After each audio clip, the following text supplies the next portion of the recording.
You're listening to a podcast from The Word. Welcome to another edition of the Word in Your Ear podcast.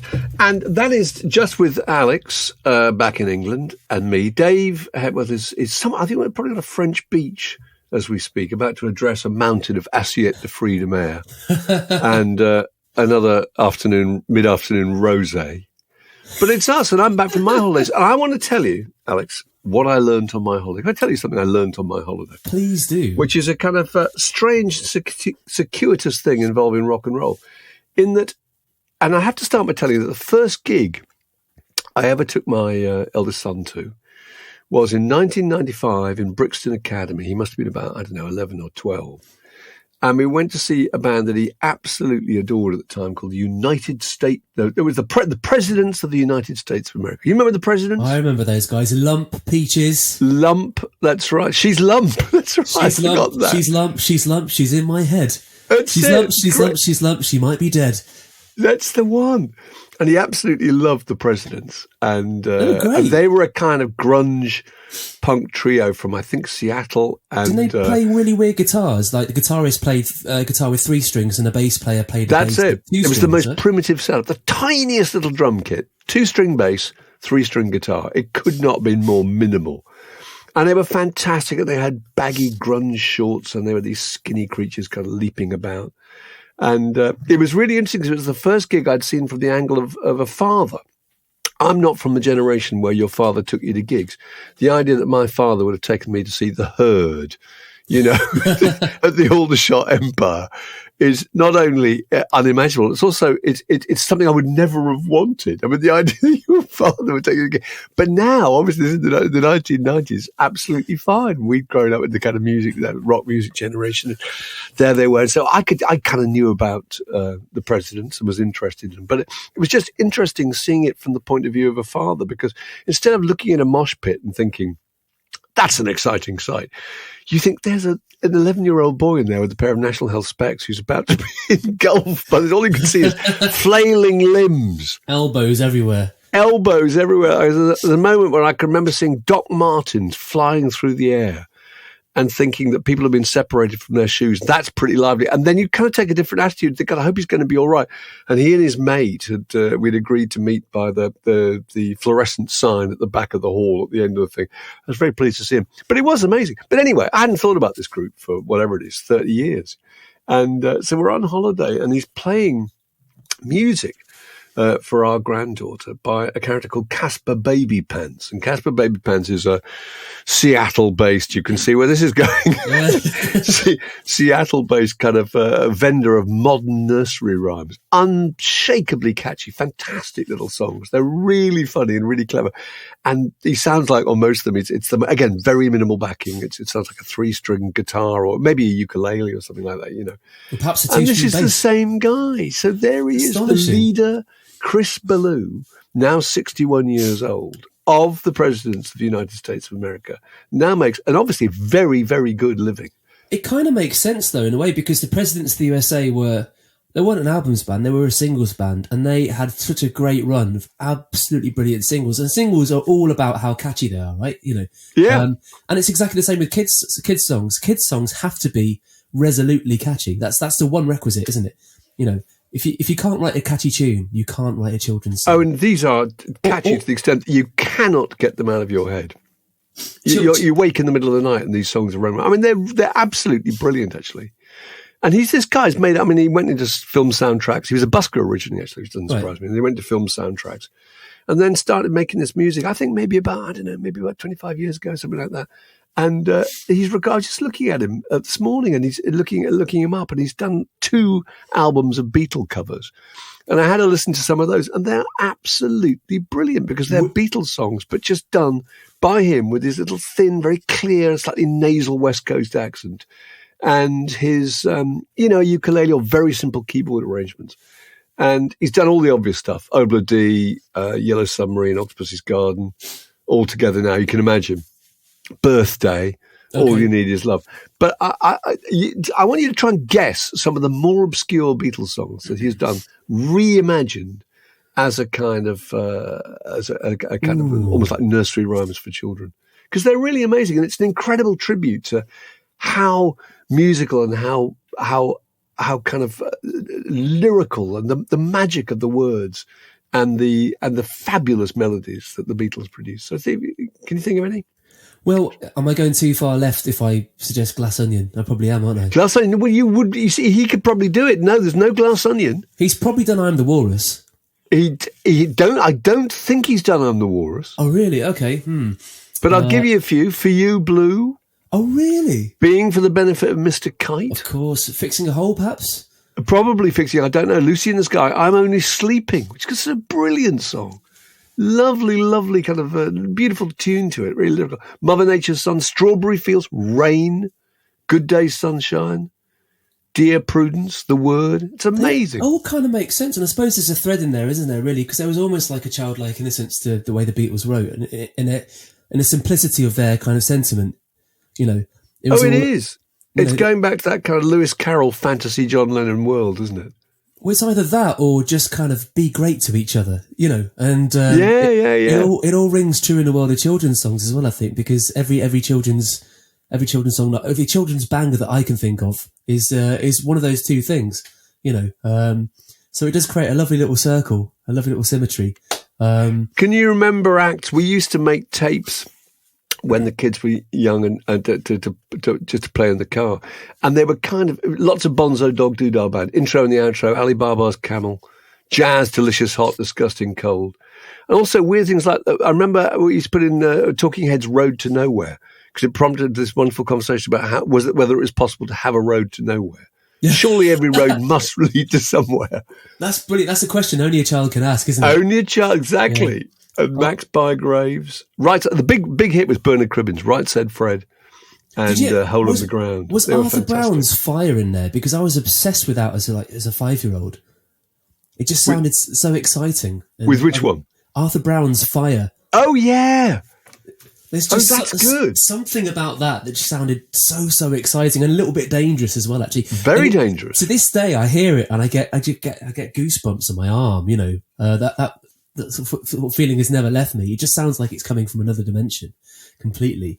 You know, that's a children's banger. Absolutely, a children's banger. Children's bangers. That's great. No, I was thinking about all those other groups that went off. You know, we talked to a member of They Might Be Giants the other day on the pod, didn't we? And it was interesting that they had produced a children's album and it had been so successful, and so much more successful, I think, than some of their own stuff, that they just carried on doing a lot of that as a parallel career. And why wouldn't you, you know? Because I suppose you get the fans of the band buying it, and then parents talk to parents, don't they?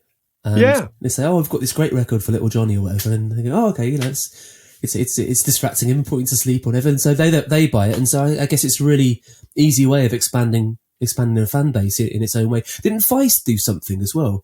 I seem to recall Feist being on Sesame Street. That's right. Bare Naked Ladies made a record, I think, called Snack Time.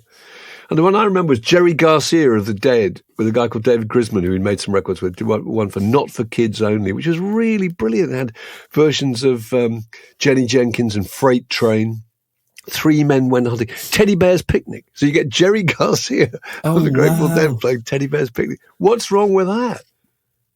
It must be incredibly hard to write a children's song as well. You know, I guess you have to take yourself out yourself in a way, and you know, you're writing for the hardest demographic in a way, because you know, an adult can be convinced to like something, but a child either likes it or they don't. And if they've decided, that's a really good point.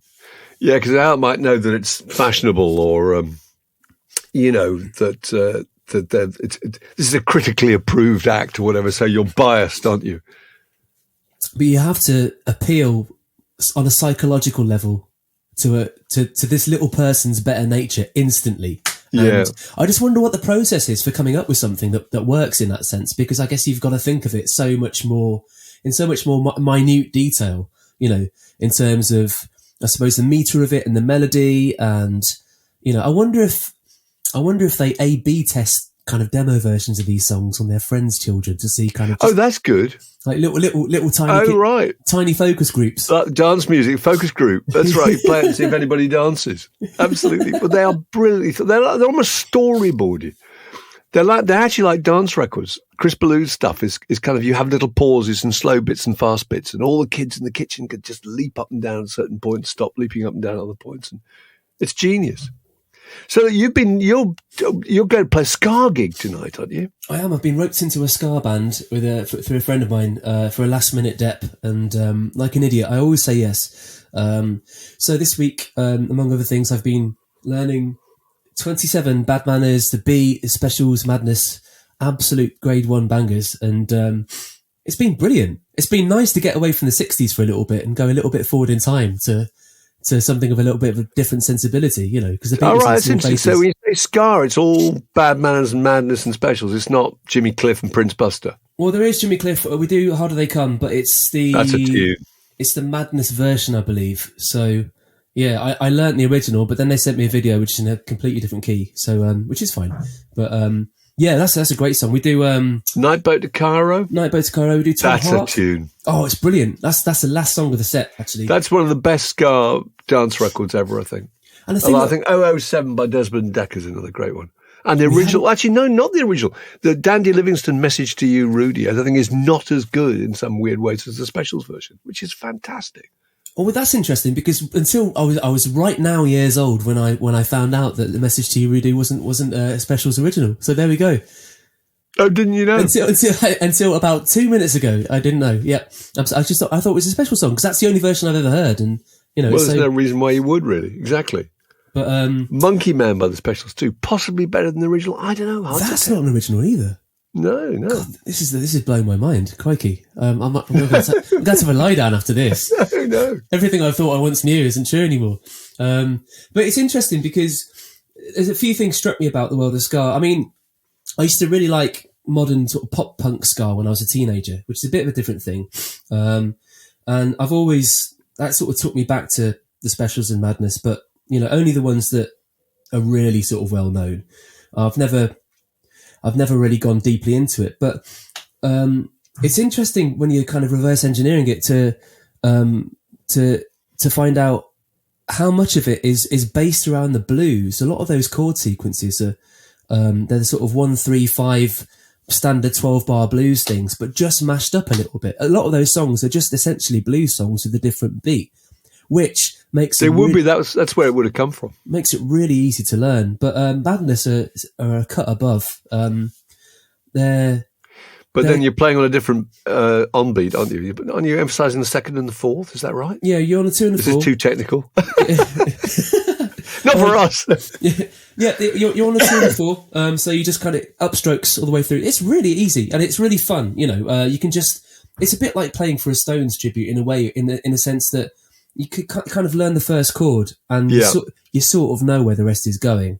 So even if you don't, you're half second away from getting the right fret. So it's ideal for last minute learning. But Madness. So you really had to learn 27 songs. 27, yeah. 27 songs, which isn't unheard of. And it's fine because when the first time I was in a Stones band, I had to learn 30 in a day. Well, about 2 hours, which was really stressful. But so this was kind of fine. I always compare it to that. I always remember interviewing mid-year and telling me about the time that he joined Thin Lizzy. One of the guitarists had dropped out. They had a row with him and he just got on the plane and gone home. And they rang up Midge and said, will you come out and finish the tour? And he got on, I think it was Concorde.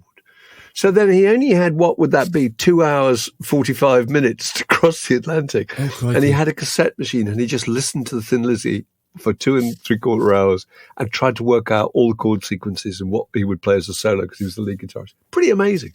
He just arrived that night, went straight on stage and played. It does get to a point where you sort of start to think of it as just data, though. Yeah, because you have to.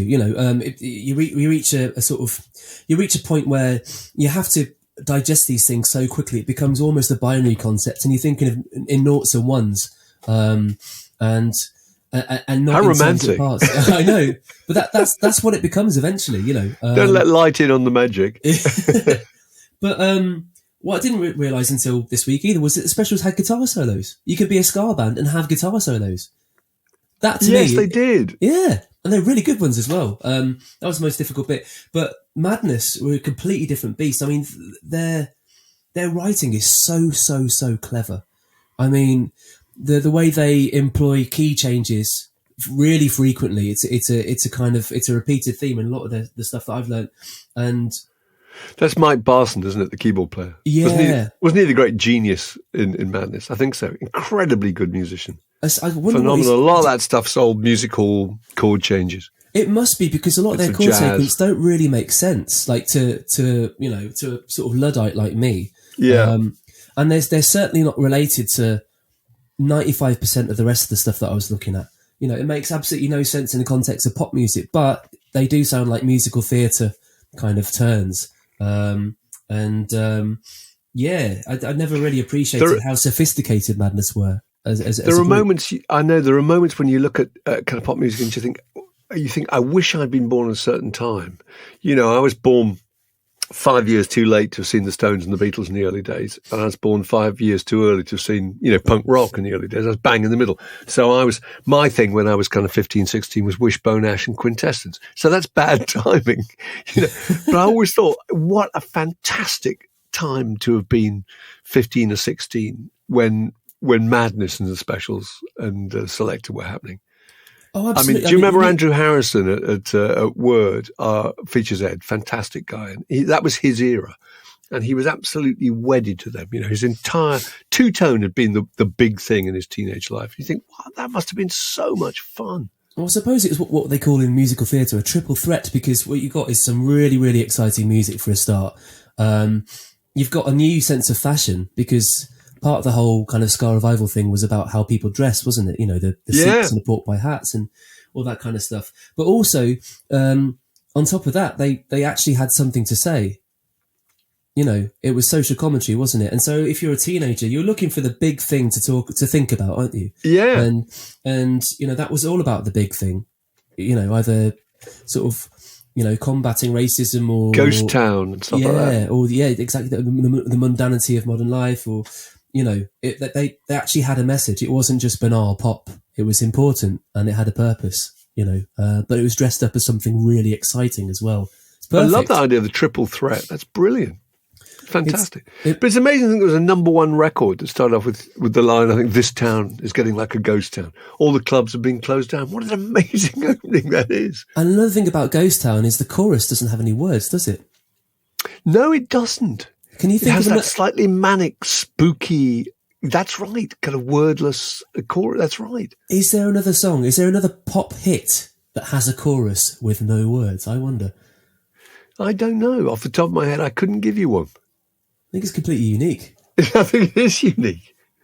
No, that's extraordinary. So, big event in London this week. 5 nights of Taylor Swift. Tay-Tay hits London town. Tay-Tay. And I was just thinking today, do you know about this thing, Tay-gating? Do you know about this concept? Tay-gating. Tay-gating is new to me. And I think it's really interesting because I was just recapping on just how huge Taylor Swift is as a phenomenon. For a start, she has, she's broken all records, hasn't she? She's playing 5 nights at Wembley. That's 400,000 tickets. She's doing 149 shows, I think, in this 20-month thing, the Eras tour.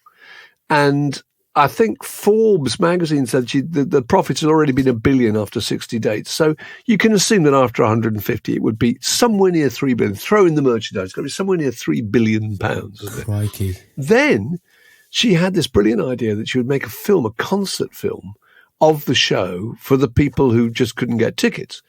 With the result that the people who couldn't get tickets went to see it, but all the people who could get tickets went to see it again to remind themselves how fantastic the show was. And a lot of those people went up to 10 times. So she's already taken, this was in January, she'd taken $270 million just in the concert film. Then, as I say, there's all the merchandise and all the other stuff involved. And then there's this other thing. There's no money in this, but it's just as a phenomenon, it's just an indication of her incredible status. There's this thing, Tay-gating, which comes from, the American expression tailgating. Tailgating is you can't get into the American football game. There's a whole convention where people go and they just tailgate, which is they just have a party. They have their beers at the tailgate of the car. They have the barbecue. They just sit there and they're there to soak up the atmosphere of the game, although they're not actually in seeing the game. And with Taylor Smith concerts, Taylor Smith's a tribute band. Taylor Smith, that's right. That's great. Playing this charming man, but dressed in sparkly. That's good. And there've been up to 30,000 people going to these venues who don't have a ticket. They don't have any expectation of being able to get in, but they just want to kind of be there and to soak up the sound, sing along, and just wear whatever is required to be worn. And you've got to wear one of those wristbands. Have you heard of the Taylor Swift? Oh yeah, the friendship wristbands. Yeah. I've got one. I'm not a Swiftie, but I've been given one. It says London Boy, and I wear it all the time. So I'm a Is that a Taylor Swift band? Yeah, it was. So a friend of mine's cousin is a Swiftie, and for some reason they made me a band. So I've got a band. I'm required to wear it. So yeah, even I've got a Taylor Swift wristband these days. It's why do you think? Because this is the biggest. I mean, obviously it's very hard to quantify these things, but there clearly has been no more successful tour ever. And obviously there's a little bit of that to do with the length of it and the amount of money that they're able to charge. But in terms of just hoovering up the interest, I don't remember anything like this ever, really. It's fascinating. I think one of the interesting things is, every major league artist I can think of, was massive at a time when pop music was kind of still this thing that had the possibility to elevate you somehow to a different kind of tier of the universe. Yeah. The Beatles and the Stones, and, even Oasis, there was this idea that there was kind of like a Valhalla out there that you could achieve by kind of like enveloping yourself in this band. But Taylor Smith. Yeah, I've done it now. You planted a seed. She'll always be Taylor Smith to us. You heard it here first.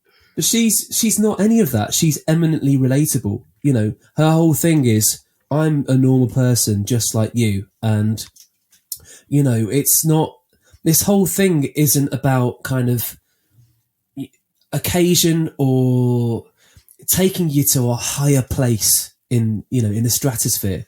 Yeah. It's about empathy and relatability and all being the same, because she's kind of, her thing is, I am you and you are me, isn't it?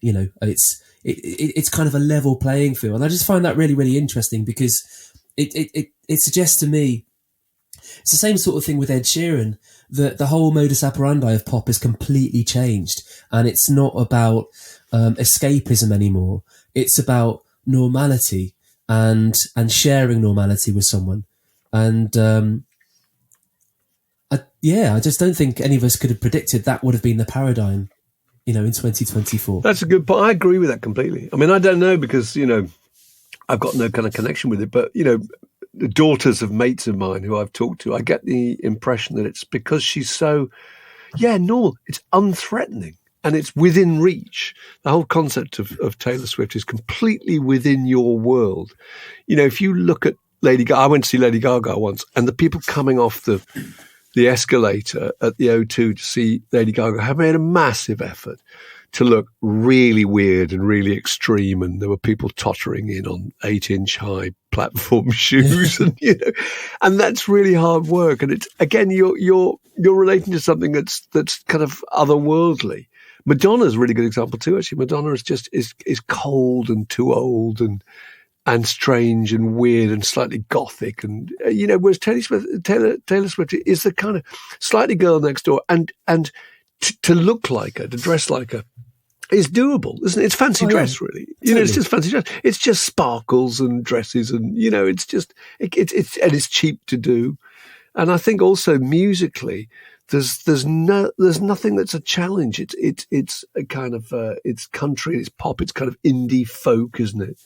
There's nothing divisive about her songs. That's the thing. There's nothing divisive about her at all. There's nothing you can take a stand against. She doesn't have opinions in the songs. The concept is that the songs are the soundtrack to the life of Taylor Swift, and if you can identify with Taylor Swift, then this is just the latest person she's going out with, the latest experience that she's had, A lot of it's about her being heartbroken, isn't it? Again, which is completely relatable. Yeah. This whole thing is not about separating yourself from, normal society. It's about being part of it and so I suppose celebrating its idiosyncrasies and, in all its normalness. And, it's just it's not what pop music used to be about, but it seems to be. Even you look at a band like Foo Fighters. Dave Grohl is the everyman, isn't he? Essentially, that's his whole shtick. He's not a rock god that's standing and looking down at you from a pedestal. He's inviting you to his house to have a sing song. Yeah, that's true. And it's exactly the same with Taylor Swift. But I wasn't around, but it seems to me that Taylor Mania is a lot bigger than Beatlemania ever was. Well, you can't really measure it because that was the size venues that they were able to play, and you did get huge crowds of people at airports and things, and there was a massive amount of merchandise. But I just don't remember anything on this scale ever. And it's interesting that you often read things in papers or whatever about, people saying, well, I was a Bros fan 30 years ago, and there'll be other Bros fans who got that was my thing too. But the number of people in 30 years' time who will then be 45 years old, who will be looking back and saying, I went to see Taylor Swift. How many millions and millions of people all over the world had the same experience? It's going to be extraordinary. The Word Podcast. What's wrong with being sexy? I was listening to the podcast you did with Dave last week. Very entertaining. And there was a thing where you're talking about bands and musicians that you could impersonate. And I thought there's one step beyond that there are a few people you could impersonate with one word. Go on. And you know precisely who they are. Okay? And I think one of them is, hey. Mr. Dylan, of course. I think it's Dylan. And then I think there's, oh, well, all right. I think it's Mick. And then there's Michael Jackson. I think it's probably just, ow. And you just know instantly from that one phrase. Yeah. That's it. My kids used to impersonate, whenever I put on Led Zeppelin 30 years ago, whatever, they used to just go, baby. And that was their impersonation of Robert Plant. That's fancy. It's perfect. Can I throw one back at you? Go on. Yeah. Do. Oh, yeah. Do. Is it McCartney? It's Macca. That's actually a comedian impersonating Macca, isn't it? Who is that guy? It's Stevie Ricks. So Stevie Ricks, I think, pretty much invented the McCartney impression, and every Paul McCartney impersonator I know is sort of based their version of McCartney on the Stevie Ricks impression of him. Which is weird, I don't think McCartney's ever said "do," but you know exactly. You could just see the kind of, there's a wagging finger and a winking eye, isn't there? And a kind of little look up to a girl in the second row of the balcony. That's pretty do. I think it's Johnny Rotten too, which is Vacanza. There's something about the tone, and there's one word you can get in with. I think Liam, sunshine. Yeah. I think you could probably do Bowie as well. Something like space. Yes, that's brilliant. But there's very few others, aren't there? I can't think of anyone else who you could just encapsulate with a word. And the thing is, the interesting thing I think about a lot of these impressions is, like, as with McCartney, none of them ever really actually said those things like that. No. It's kind of a fantasy version of that encapsulates everything they are, doesn't it? It kind of just like boxes up the essence and throws it back. Well, Mick Jagger did occasionally go, well, all right. But the thing about Mick Jagger really is just clapping your hands like a seal. It's kind of a physical concept as well, isn't it? Yeah. Yeah. The sort of desperate clap. But I can't think of any artists sort of post 90s really that are really impressionable in that way. No, and I think also I think it's the same with the ones with 2-word names that are only known by one name, which I think is interesting because you've got Rod Stewart and Ozzy Osbourne, Wilco Johnson, and so they're kind of Rod, Ozzy, Wilco. There's Mick, there's Strummer, there's Keith. So this doesn't include people like Sting, Bono, Moby or whatever, who've obviously only got one name, as it were. But I think since the 90s, I can only think of 3 stars who, a magazine could put on the cover, Noel speaks, or Liam speaks, do you know what I mean? Yeah, Jarvis interview. It's those 3. I can't think of anyone else that are that familiar you can just express them with one word. Yeah, I think the criteria is, would the NME have put them on the cover with just one name? as a headline. And I can't think of anyone apart from one, actually. Go on.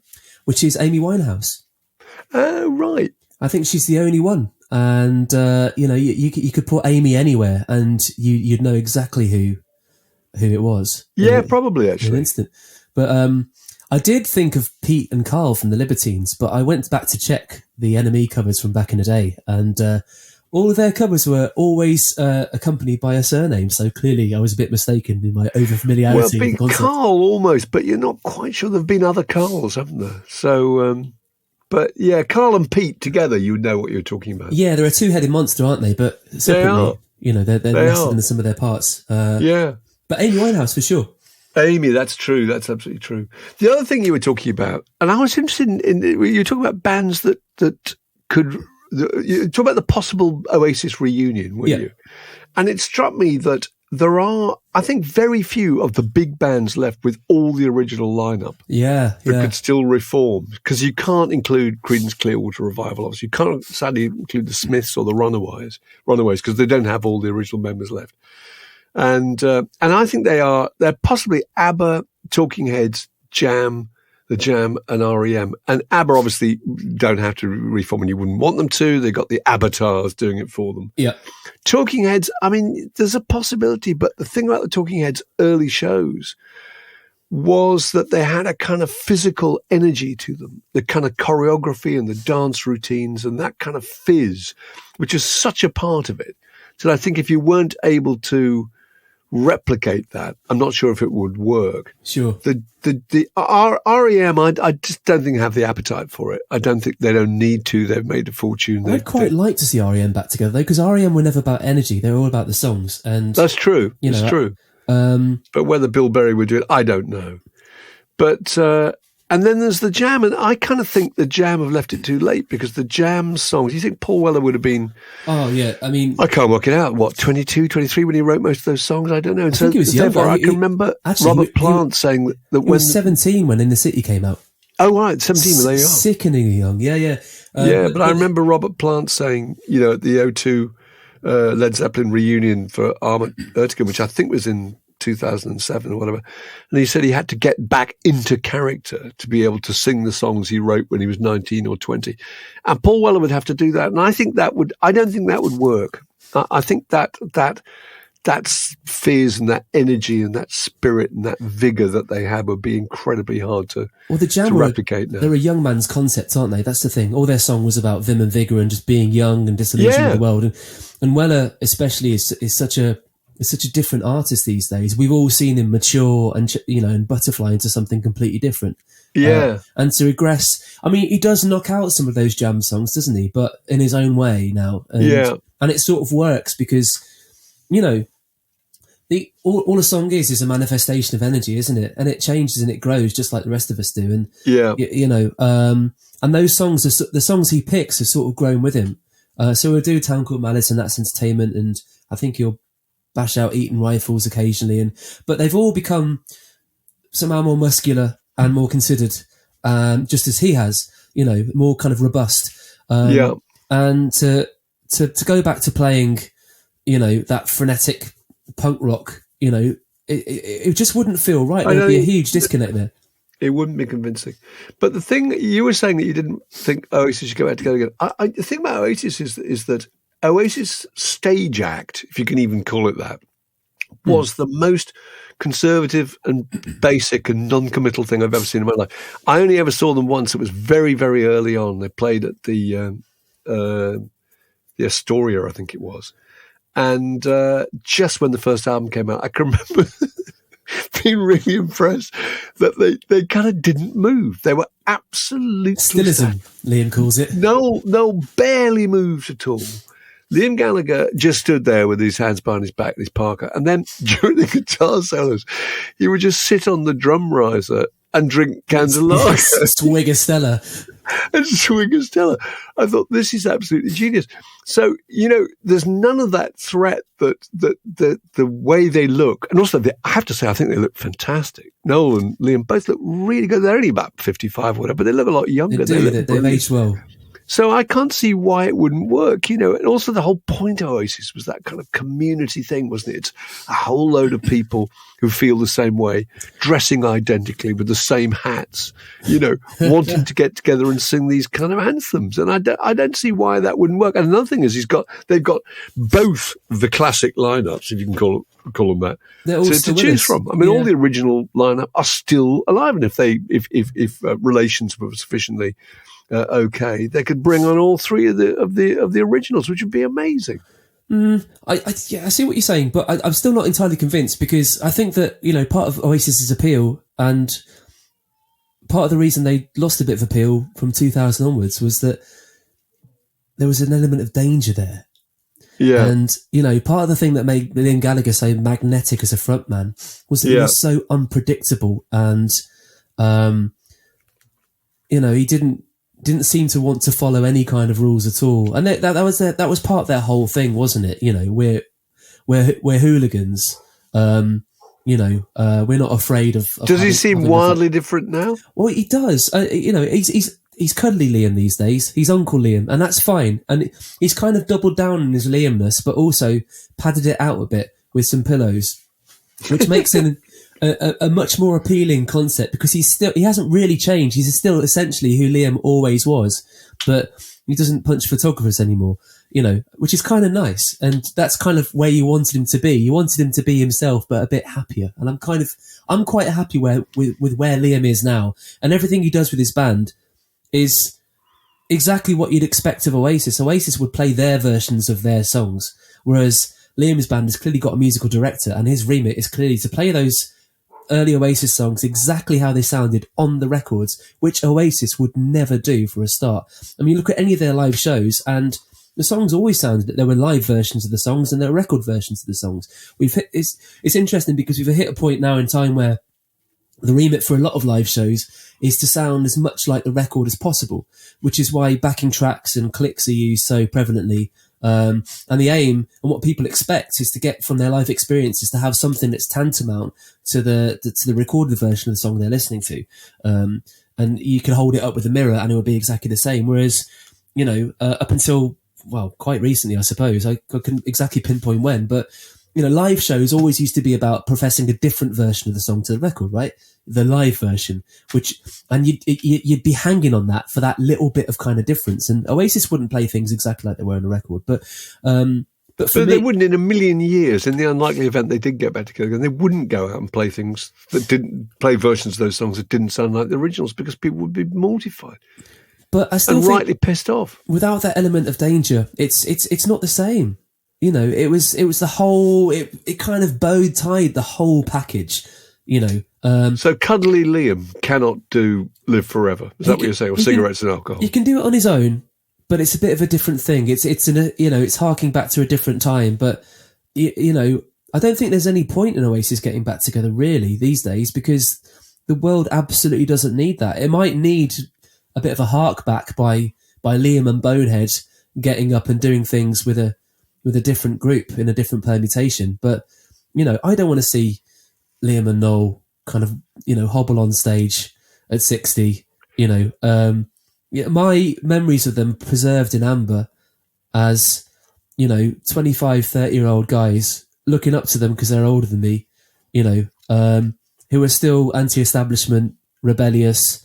They're none of that these days. They're multimillionaires who've got nothing really important to say. But do you think they personally will they really go to their graves not having got back together again? I think they probably will at some point. How can you possibly resist it? There's going to be too many zeros on the end of that check. I think it'll probably happen at some point, but I don't think I'd want to see it. I think it would ruin all my memories of them, Fair enough. I think a lot of people would, though. No, I think you're right.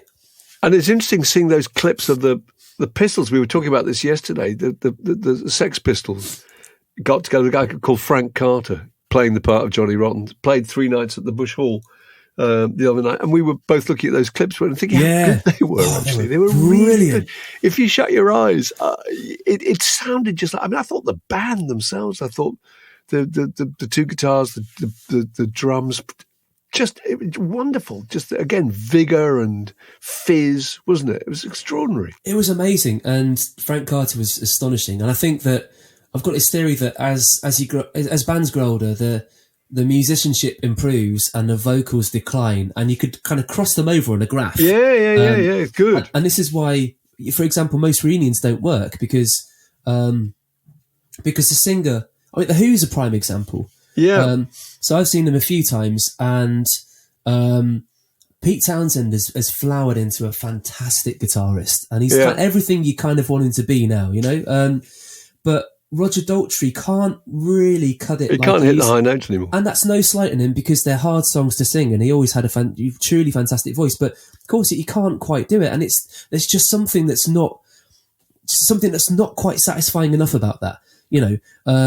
But by getting Frank Carter in to cover for John Lydon, you know, they've got this renewed vim and vigor, this kind of this energy that they wouldn't if all four of the original Sex Pistols had been together, you know. And the focus is always on the front man, so all the energy is concentrated in one person, you know. So if you're going to replace anybody, you kind of got to replace a singer to do it. But he's kind of given them a new. But you missed life. the kind of John Lydon manic stare, that chilling stage presence. But you're not going to get it. And I thought he was good. This guy Frank Carter, who I knew nothing about, actually, he's a tattoo artist, isn't he? As you can tell, because he appears to have experimented on absolutely every square inch of his own available body. He was in a band called Gallows, I think. And the Rattlesnakes, was Rattlesnakes, it? Gallows, that's right.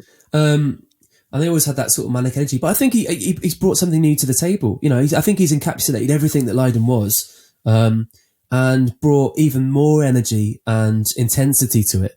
And he's kind of given those songs a new voice, you know. And yeah, it was just fun. Well, they did a very clever thing that they, much like Led Zeppelin actually at the O2, which is that they didn't do it as a reunion. They did it as a one-off fundraising charity show. So this was a fundraiser for the Bush Hall, which is a clever thing because they're not saying, okay, here we are, we're back together. Do you like it or don't you like it? They were saying, well, we're doing this because we want to raise money for the Bush Hall. And of course, the reaction was that it was extremely well received. And they're now, I notice, they've just booked into to play the Forum in Kentish Town. So they probably will do a tour. Oh, fantastic. So that's it. Well, good luck to them. And why shouldn't they? This podcast was brought to you by The Word.